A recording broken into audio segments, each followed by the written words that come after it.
Oke teman-teman, di Google Play Store saat ini ada aplikasi pinjol baru lagi, yaitu nama aplikasinya Pinplek. Nah, di kesempatan kali ini kita akan membahas tuntas aplikasi ini. Mulai dari bagaimana pengajuannya, kemudian berapakah limit pinjaman yang akan kita dapatkan, dan yang tidak kalah penting yaitu apakah aplikasi ini aman atau tidak untuk digunakan.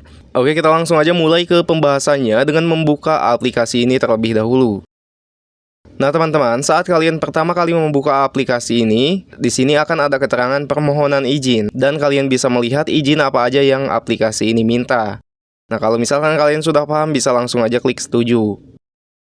Oke, di sini aplikasinya menawarkan limit pinjaman hingga 5 juta rupiah. Dan untuk tampilan dari aplikasinya juga cukup sederhana. Di bagian atas ini ada keterangan limit maksimal. Kemudian di bagian bawahnya yaitu ada jumlah total limit dan limit yang telah kita gunakan. Oh iya, pastikan dulu kita sudah login ke aplikasi ini. Untuk loginnya seperti biasa hanya memerlukan nomor handphone yang aktif aja teman-teman.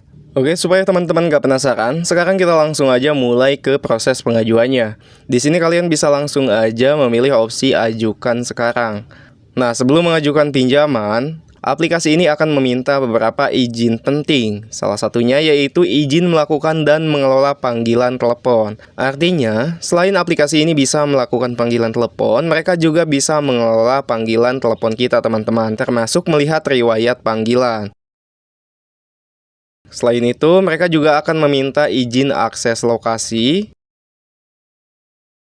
Nah, kalau misalkan semua izinnya sudah kita setujui, maka kita akan langsung diarahkan untuk mengisi formulir pengajuan. Nah, di bagian pertama ini ada beberapa yang harus kalian isi, yaitu tanggal lahir, jenis kelamin, status perkawinan, alamat wilayah, alamat jalan, dan jenis pekerjaan. Nah, kalau ini sudah, kalian bisa langsung aja pilih opsi lanjut. Kemudian di bagian kedua, kalian akan diminta untuk mengisikan informasi kontak darurat. Nah, kontak yang mereka minta itu hanya 2 kontak, teman-teman. Kalau misalkan sudah, kita lanjut lagi ke bagian berikutnya. Lanjut lagi di bagian selanjutnya, kalian harus melakukan verifikasi wajah. Nah, silakan ikuti instruksi yang diminta saat proses verifikasi ini. Contohnya, masukkan wajah ke dalam bingkai, kemudian ikuti instruksi. Dalam proses verifikasi ini, kalian tidak diperkenankan untuk memakai masker, memakai topi, kemudian tidak berada dalam ruangan yang terlalu gelap, dan yang lainnya. Oke, kalau misalkan sudah, kalian bisa langsung aja klik mulai deteksi.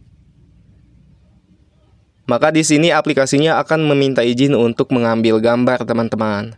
Nah, setelah proses verifikasi wajah berhasil, kalian juga akan diminta untuk mengupload dokumen KTP.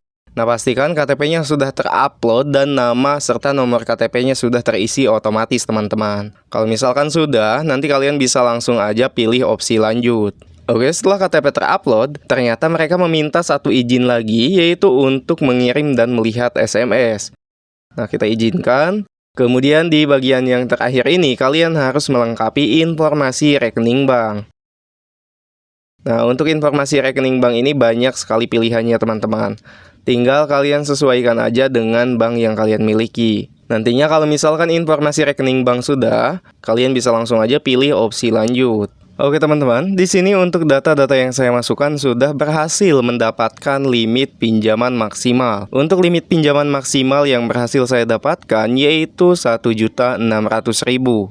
Dan ini adalah rincian dari pinjamannya. Untuk durasi pinjaman di sini cukup lama yaitu mencapai 60 hari. Nah, kalian jangan langsung tergiur dengan tenor ini karena kita belum bisa memastikan apakah semua ini benar atau tidak. Kemudian untuk bunga pinjaman, di sini menurut saya terlalu besar, yaitu mencapai 560.000. Dan jumlah yang akan dicairkan yaitu 1.040.000. Nah, sekarang kita lihat untuk rincian pembayarannya. Oke, di sini untuk pembayarannya memang sampai 3 periode pembayaran atau 60 hari, tapi faktanya tidak seperti itu teman-teman. Melainkan jarak dari pinjaman ke periode pertama itu hanya 7 hari. Nah, artinya tidak jauh beda dengan pinjaman ilegal lainnya, yaitu mereka hanya menerapkan tenor 7 hari. Dan di sini juga bisa kalian lihat, untuk pembayaran maksimalnya itu akan dibebankan di periode pertama, yang jaraknya hanya 7 hari. Selanjutnya untuk periode kedua dan ketiga, mungkin ini hanya sekedar tambahan aja. Dan memang untuk periode yang ini jaraknya sampai 30 hari teman-teman. Nah, lalu gimana untuk pinjaman ini? Apakah aman atau tidak? Ya sebetulnya untuk kategori aman itu bisa kalian tentukan sendiri. Kalau misalkan aman untuk galbay, jelas aplikasi ini aman untuk digalbay. Kenapa? Karena ini adalah salah satu pinjaman yang belum berizin dari OJK. Tapi kalau misalkan kalian takut dengan ancaman DC, takut disebar data, jelas aplikasi ini bisa kita katakan tidak aman. Karena masih ada kemungkinan memiliki resiko penyebaran data. Nah oke teman-teman, mudah-mudahan informasi ini bisa bermanfaat. Terima kasih sudah menonton dan sampai jumpa di konten berikutnya.